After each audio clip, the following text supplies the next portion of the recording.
Through a permitting and a NEPA, National Environmental Policy Act compliance process. Permits will be required for this, and federal permits and federal funding will be subject to going through either an environmental assessment or an environmental impact statement. What's the timing of that? Once you get through with the permitting process, then you can start the actual construction work. You're going to have to do site preparation. What's it going to take to get the site ready before you can even start building? You know, where's the gravel going to come from? How long does the gravel have to sit there before you can start building? What else do you have to do in terms of drainage, things like that? So site preparation and then site construction, getting the site ready to build. Once the site's done, your next step would be facility construction. And as you'll see, there's going to be linkages in there between what types of facilities come first. You don't put a school in before you have utilities in, things along those lines. What are the implications of that for scheduling? A fairly important one is what is the timing of the resident relocation and move? Do you have two communities going at once? Do you move part of the people first? Do you keep everybody in one place until you build a brand new community, open the gate, let people in? What's going to be the sequencing of that? And that's going to have practical considerations, but there's also going to probably be very strong preferences on the part of the community of Kivalina. So what are the considerations there? And then finally, the sequence of these relationships. You know, how should they be scheduled? So these are the general considerations that we identified going into more detailed planning. My intent this afternoon is to perhaps go through the whole list of considerations here, and then open it up for discussions to see, have we missed things? Are there other things that we should be considering? Have we gotten some of the concepts or the relationships wrong? But this is going to be the group of people here who, as partners, potential funders of development, will have things to add to help us ground truth the schedule. Take some type of comprehensive detailed engineering analysis. That's what the study process is for. The design is based on that, and the layouts are based on that, by having community buy-in. So when John states that there's only a few, there's actually a whole multitude of disciplinary studies, either small or large, that have detailed layout design for and fleshing out feasible options for. Hurt, and you want to quit from the pain, but it's finding the ability to get past that mentally and physically, work through it, and keep going. That's what, and games of agility, being able to jump and be right now we're light on your feet. The results for the blanket toss competition. As we get all the results, I guess we're going to go ahead and let you know about the winners tonight. The 1 foot high kick, Eskimo dance competition. the 2 foot high so kick. We'll have the results of the blanket toss. The way that I heard some of the people in Point Hope mention this to me. When a whale was caught in the community, they would send a boyer, a young whaler in training, usually about teenage years, coming into their teenage years. They'd send him as a runner back into town to tell the community that a whale had been struck and landed. And when they got off the ice and into the view of the community, as they were running, they would jump and kick both feet in the air. And this was a way, without having to say it in words, but by actions, by raising both feet in the air, people knew that a whale had been struck, and everybody had to get together to go and help get it up onto the ice. But we've taken that 2 foot high kick, the 1 foot high kick, and in the 2 foot high kick, you know, you're jumping up, you're kicking the target with both feet, folks. and We're going to go landing ahead and back, take a dinner break. both feet on the floor at the same 6 time. o'clock And for the Eskimo the 1 foot dancing. high We kick hope you'll come on over and join us in the concession area. Jumping off the ground with 2 Concession area feet, will be open kicking the our target with 1 foot, festivities today and landing on the tomorrow. foot that you kick So, with, we'll see all you the back while here at keeping your 6. If balance. You not, have we'll to see you land over here back at on the your feet fairgrounds. and maintain your balance. So there was always very rigid structure to the games. And to my knowledge, there are probably games for almost every part of the body. I kid you not. There are games for the fingers, finger pull. There are games for the wrist pull. There are games from the arms, arm pull. in addition to other games like the knuckle hop. They're games, we used to do what was called we used to get like twine, or we used twine later, but I think it was sinew originally. You get two people sitting back to back, and you get a long twine and you put it around your nose, and then it becomes a tug of war. There were games that were meant just nothing to be but fun. And one is to sit down, grab your toes, and so the only part of your body touching the floor was your behind, and then hopping and using your legs to propel you. So it wasn't always serious. Some of these games were a lot of fun. And, and there were really intense competitions, but here today you don't see competition so much as you see participation. And we try to the extent that we can encourage the young ones to get involved, and they're kind of coached by the older ones, and it works out pretty good.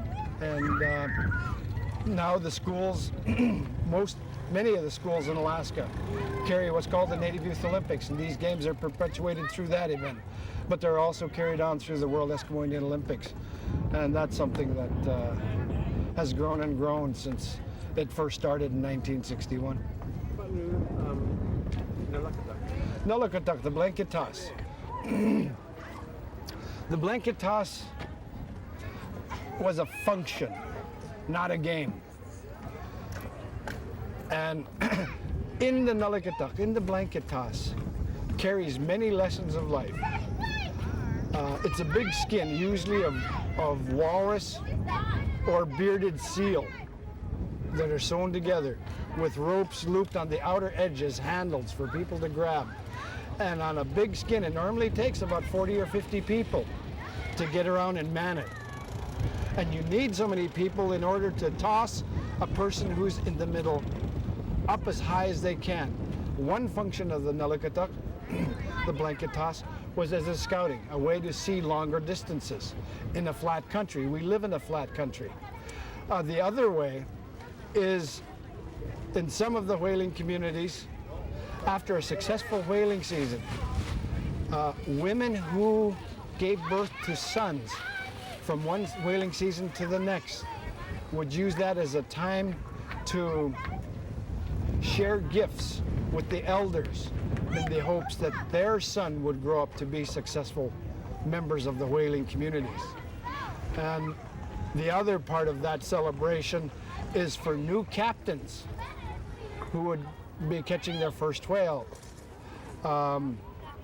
They would get up and their whole crew would be tossed as a part of the celebration. But what I meant about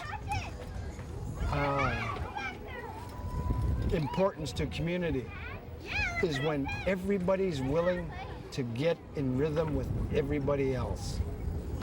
It's amazing what accomplishments they can have, and how high and how safe and how good they can allow someone to become. If anyone around the perimeter is not in sync, that person can't do as well as they otherwise could have. So it's a good time for people to just be a community, to be a team, to pull together to make good things happen. How's that? That's really good. Let me ask one more question now. Like, as a whole, how has this event been? How's it been so far? It's been great. This, it's been, I think, 8 years since we've had our last trade fair. And some people haven't been here for a while. They're happy to be back. There's some people, so it's a good time to make new friends from different communities. And it's just a good gathering. It's the kids, the community come together, and it's fantastic. A lot of the arts come out, and people are just here as a community. It's great. It's awesome. It's a good function, and we hope to see more of it. We may not be able to have it every year because of the expense of putting something like this on, but if we plan it, say, for every 2 or 3 years, we should be able to pull it off, much like they do at the Kivalina up in the North Slope in Barrow. And while they have a winter Kivalina every 3 years, maybe we can have a summer Kotzebue every 3 years and complement each other, because between the North Slope and this area and all across the north, we're family anyway. And this is a good time for all of us to come together. Thank you very much. You bet. I can keep on going, but I'm going to make some dinner.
I just need muscle. I need you to help me.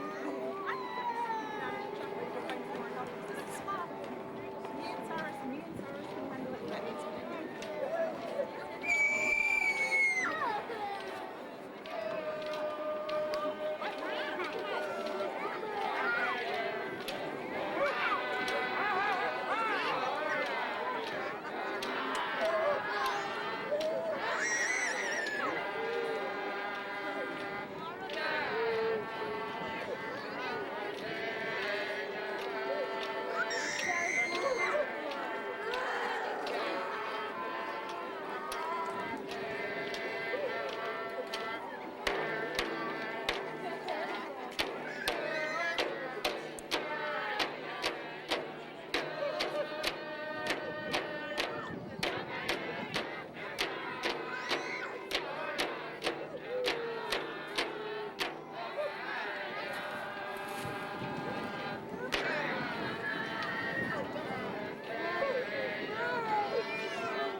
And it's called Uber Chaps because it's a smaller Ubruks are a lot bigger than this. They're about at least a couple thousand pounds.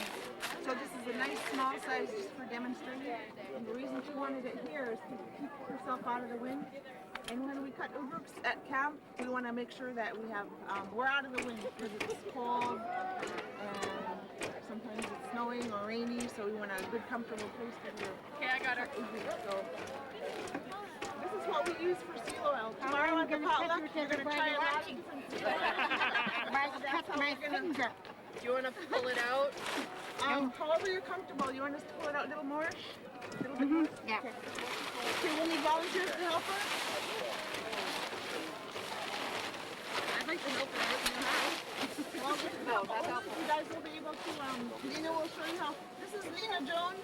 She lives at Nefaktuk. And in her lifetime, she must have cut about 1 million. 1 million to groups. 1.5 million. Okay. Well, it's a t-shirt.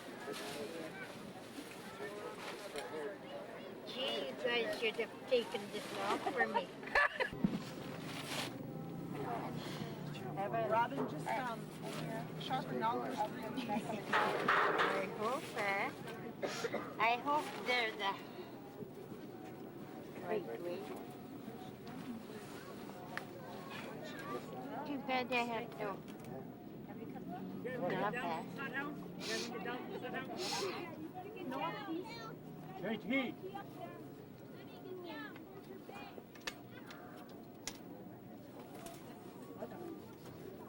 I'm glad they're not horse-looking.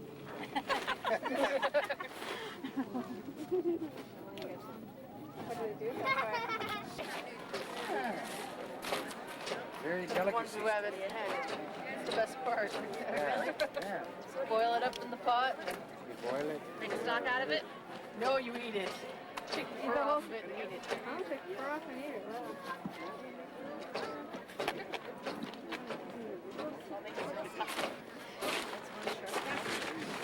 I don't know. Gee, I never dreamed of I was going to cut the good today.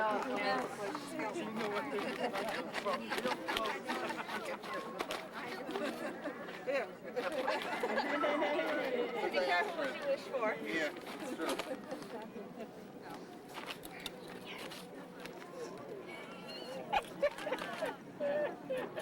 Gee, where's the thingy?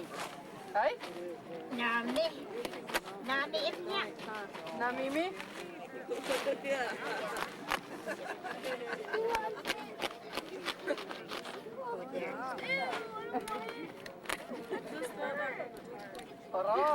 No. The Ulu is so dull even, This one's real bad. Who sharpened these?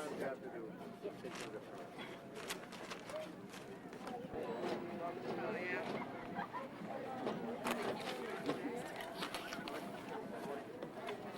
Sikor still here? Nami Sikor! They're real dull. Who sharpened them? Robin did.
That's what I wish I was doing right now.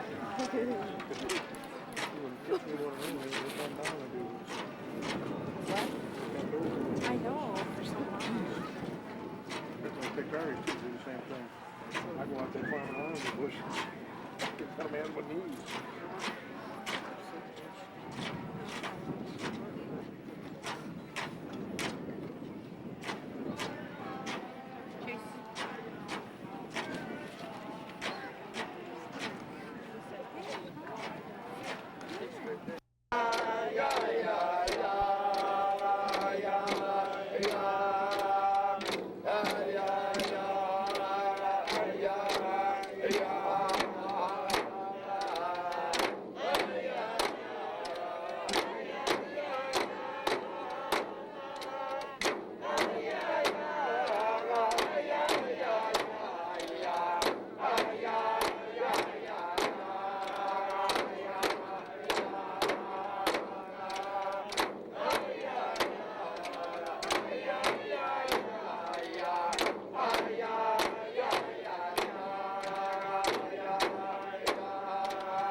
Yeah.